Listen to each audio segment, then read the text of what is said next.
Senhoras, senhores e Gears ocultos por aí, apresento-lhes Yoshikage Kira, ou como ele mesmo se descreveria, um cidadão de bem, classe média alta, trabalhador exemplar, nunca se meteu em encrenca, ama sanduíches, dorme cedo, faz suas caminhadas diárias e coleciona mãos de mulheres que matou. Sim, porque por trás desse estilo Clark Kent contábil, esconde-se um dos vilões mais assustadoramente humanos de todo o universo de JoJo's Bizarre Adventure. Kira não é o típico antagonista que quer destruir tudo com um riso maligno e raios saindo dos seus olhos. Não, o que ele quer é viver uma vida tranquila, invisível, com qualquer cidadão anônimo, com uma vida pacata, rotineira, e uma compulsão assassina silenciosa que o obriga a matar para alimentar seu fetiche por mãos. Mas aí você me pergunta, tá, beleza, o cara é quieto, trabalhador, toma o seu cafezinho, evita confusão, só quer viver em paz com a mãozinha da ex-vítima na lancheira. E isso faz dele um dos melhores vilões de Jojo? E eu te respondo, sim, exatamente isso. Enquanto outros vilões querem dominação mundial, imortalidade ou só tretar por tretar, o Kira não, o Kira quer paz, quer silêncio, quer uma vidinha pacata no interior do Japão, longe de holofotes, desde que ele possa levar uma mãozinha de lembrança, é claro. E é aí que mora o terror. Porque o mais assustador não é o monstro gigante ou o vilão com discursos épicos. O mais assustador é aquilo que parece normal, aquilo que passa batido, aquilo que se esconde na rotina. E é justamente por isso que agora a gente vai mergulhar mais fundo nesse personagem, que parece ter saído de um documentário True Crime, com trilha sonora de saxofone e stand estiloso. Bora entender por que Yoshikage Kira é um dos vilões mais geniais, perturbadores e icônicos do mundo dos animes. E como a mente dele é muito mais bizarra do que parece. Mas antes de mergulhar nessa bizarrice em pessoa, já sabe, né? Deixa o like, se inscreve no canal, se ainda não faz parte dessa comunidade que respira mangás, e ativa o sininho para não perder nenhum vídeo novo. Aqui a gente fala de tudo, das obras que dominaram o mundo, até aquelas que muitos nunca ouviram falar, mas merecem um lugar no topo. E se você curte mergulhar fundo na alma das histórias, nos bastidores dos criadores e nas ideias por trás de cada página, esse canal é para você. Agora que você já deixou o like e se inscreveu no canal, se ajeita aí porque agora o clima vai ficar tenso e elegante. Anos 90. A década começa com o mundo virando de cabeça para baixo, literalmente geopoliticamente. A União Soviética desmorona, o Muro de Berlim vira souvenir, e a Guerra Fria se despede como aquele ex-tóxico que, enfim, some da sua vida. Nelson Mandela é liberado em 90 e em 94 se torna o primeiro presidente negro da África do Sul, encerrando oficialmente o apartheid e iniciando uma nova era. No espaço, o telescópio Hubble é lançado e começa a enviar imagens que fazem a Terra parecer só uma poeirinha cósmica, e a humanidade uma criança mexendo com fogo. Enquanto isso, a internet, que até então mal sabia engatinhar, começa a dar seus primeiros passinhos tortos em direção ao mundo que conhecemos hoje. No Brasil, em 92, Collor assume a presidência, apronta uma confusão de proporções épicas e sai fugindo do impeachment como se fosse um personagem secundário de novela que roubou a herança da família.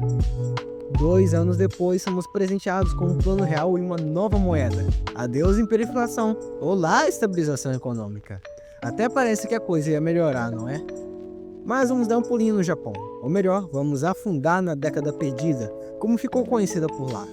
Enquanto a gente aqui curtia lambada e vendia bijuteria no sinal, os japoneses viam a bolha econômica estourar com gosto. Bancos falindo, os imóveis desvalorizando, empresas afundando, era o caos. Isso, na economia a coisa tava feia, na política era tipo um episódio sem fim de desgraça em série. Mas calma, nem tudo eram lágrimas e crises. Culturalmente, os anos 90 foram uma explosão pro Japão. O street fashion virou febre com as icônicas meias largas das estudantes. Os animes e mangás ganhavam o mundo. E de 92 a 95, Hirohiko Araki nos presenteou com uma joia da bizarrice japonesa.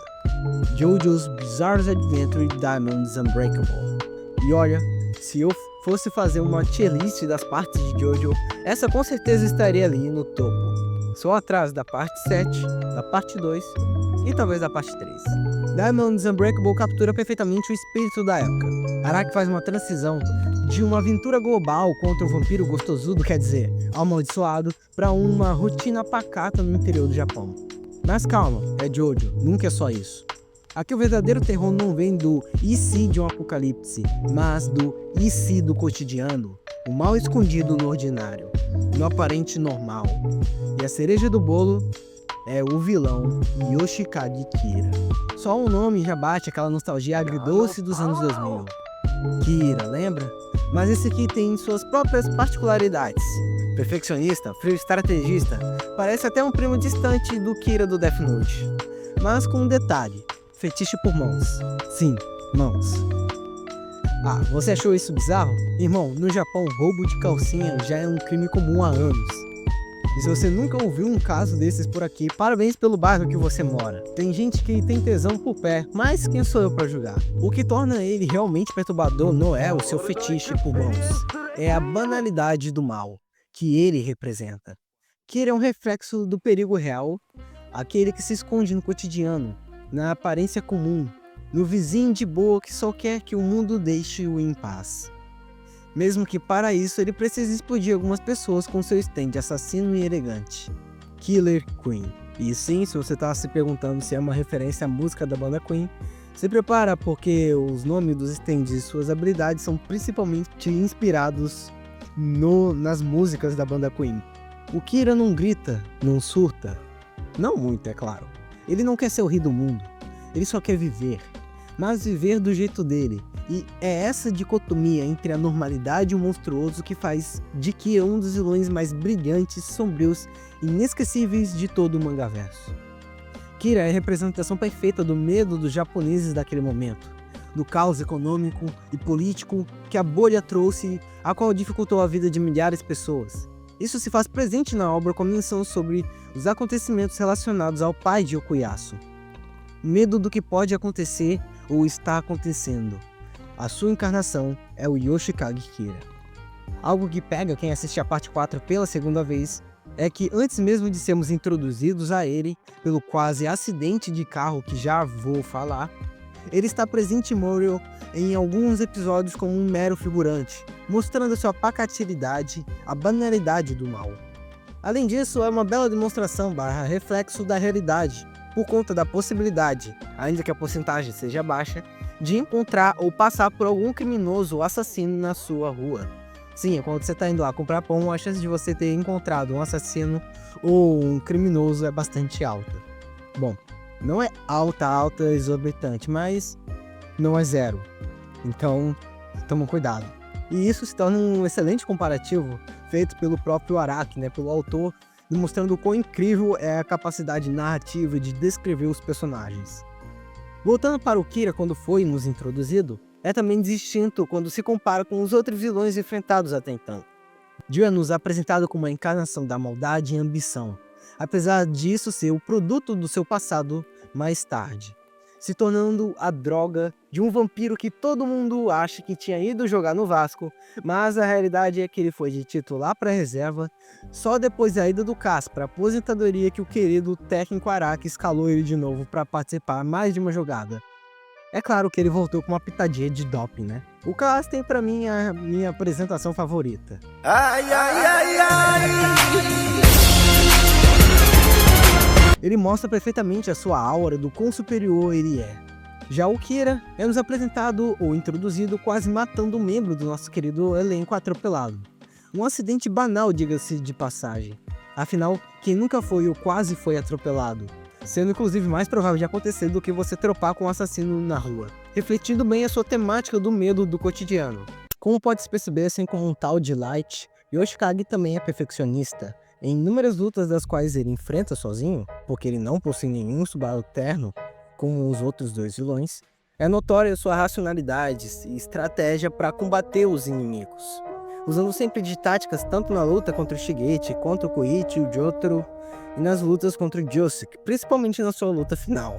O cara usa fucking matemática pra meter bomba no moleque, cara. Mas se fosse só por isso, o nosso querido vilão com certeza não teria perdido algumas batalhas, além de ter entrado em enrascadas e ter sido encurralado pela nossa elite. Mas nem tudo são flores ou mãos decepadas.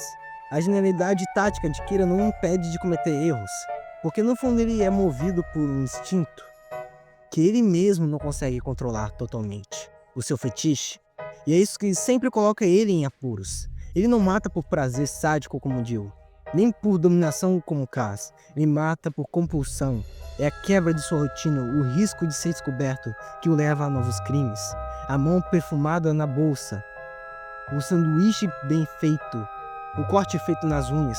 Tudo isso é parte do ritual que ele não consegue abandonar. E aí entra o Killer Queen, inspirado na música da Amanda Queen. Um stand que não é só poderoso, é esteticamente sofisticado, parecendo um gato egípcio futurista com um toque de perfume francês. E seu poder é uma bomba limpa, sem sujeira, sem traço, sem confusão. Uma explosão que apaga o corpo e a história, porque Kira não quer deixar rastros. Ele quer sumir com você, como quem deleta e esvazia a lixeira. É o stand ideal para alguém que quer cometer crimes e ainda dormir 8 horas por noite sem ter o peso na consciência, seguindo a vontade e o instinto do seu portador. Mais tarde, com Bites the Dust, também inspirado em outra música da banda Queen, ele literalmente cria uma distorção temporal dentro da narrativa. Kira se torna, em essência, um vilão com poder de roteirista, entre aspas.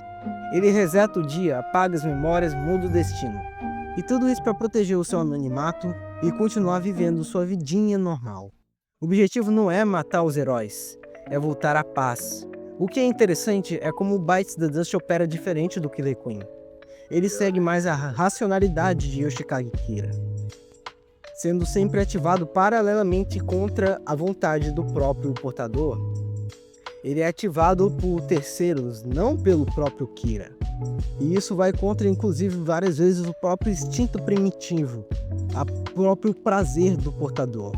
Pois o seu foco é manter a identidade de Kira um segredo para os seus rivais, para Jotaro, para Rohan Kishibe, para Josuke, Okuyasu. Ele tenta sempre manter em segredo. Porém, se não fosse por Hayato ser tão estratégico quanto Kira em saber calcular o tempo exato que ele precisaria ligar e pedir ajuda para o Josuke para encurralar o Kira de uma certa maneira, ele com certeza não conseguiria fazer nada, porque o Bites the Dust simplesmente ativa e reinicia tudo.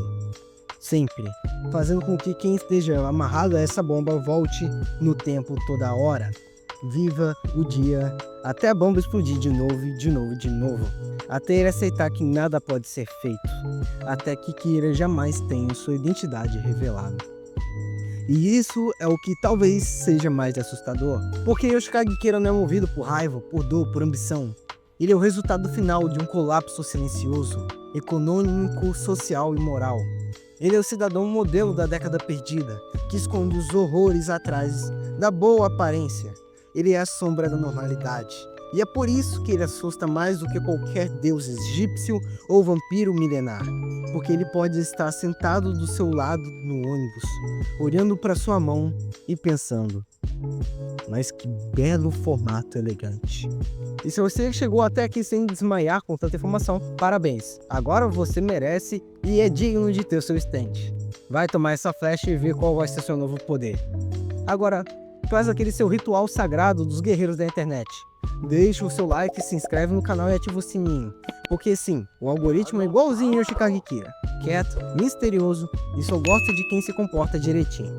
Ajuda a gente a crescer esse império mais rápido do que a economia japonesa afundou nos anos 90. E comenta aí qual parte de Jojo te conquistou primeiro. E qual é o seu vilão favorito da obra. E não vai me dizer que é o Dio só porque ele é gostoso, hein? Aqui a gente quer opinião e não fanfic. Então já sabe, compartilhe com o seu amigo que acha que fetiche por mãos é só peculiaridade artística e fica com a gente nessa bizarrice maravilhosa que é o mundo dos animes e mangás. Nos vemos no próximo vídeo e lembra, mantenha suas mãos longe de pessoas estranhas ou do Kira. Killer Queen 第3の爆弾バイツァーダスト